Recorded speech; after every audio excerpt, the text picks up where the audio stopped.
Hi everyone. ఈరోజు మనం bill of exchange యొక్క ఫీచర్స్ లేదా క్యారెక్టరిస్టిక్స్ గురించి మాట్లాడుకుందాం. అయితే మీరు గమనించండి, ఫస్ట్ పాయింట్ వచ్చేసి ఇన్స్ట్రుమెంట్ ఇన్ రైటింగ్.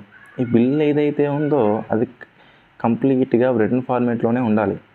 అది ఓరల్ ఫార్మేట్గా ఉండకూడదు. ఒకవేళ అది ఓరల్ ఫార్మేట్గా నేను పలానా డేట్లో పే చేస్తాను అంటే అది వ్యాలిడ్ కాదు ఆ బిల్ అనేది.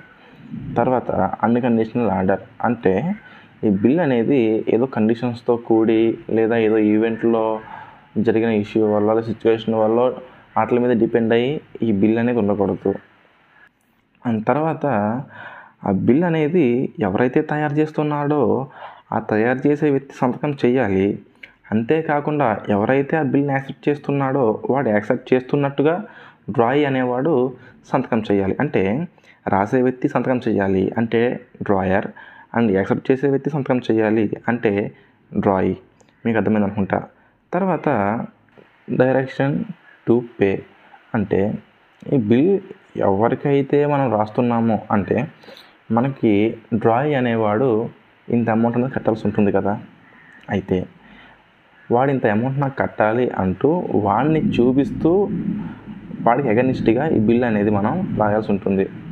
And certainty of parties.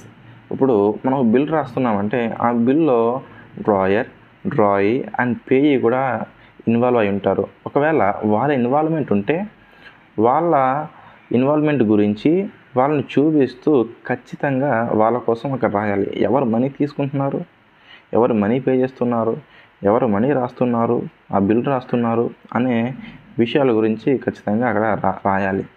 తర్వాత సర్టెన్ సమ్ ఆఫ్ మనీ అంటే సమ్ అమౌంట్ ఉంటుంది కదా, ఎంత మొత్తం పే చేయాలి అని.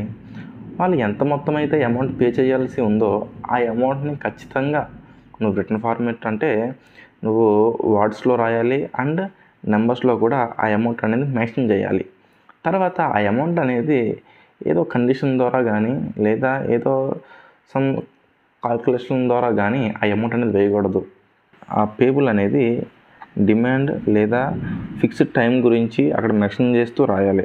అంటే ఇప్పుడు బిల్ అనేది ఒక డ్యూ డేట్ ఉంటుంది కదా, లేకపోతే పర్టికులర్ టైంలో పే చేస్తాను అంటాడు కదా, ఆ డేట్న ఏదైతే ఉందో ఆ డేట్ని మెన్షన్ చేస్తూ మనం అక్కడ రాయాలి.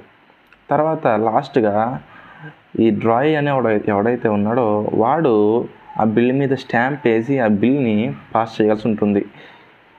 ఇవి బిల్ ఆఫ్ ఎక్స్చేంజ్ యొక్క ఫ్యూచర్స్. మీకు అర్థమైంది అనుకుంటాను. బిల్ ఆఫ్ ఎక్స్చేంజ్లో చాలా టాపిక్స్ ఉన్నాయి.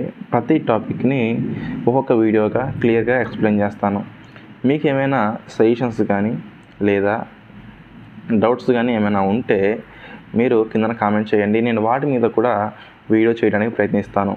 Please do share and subscribe to our YouTube channel. Thank you.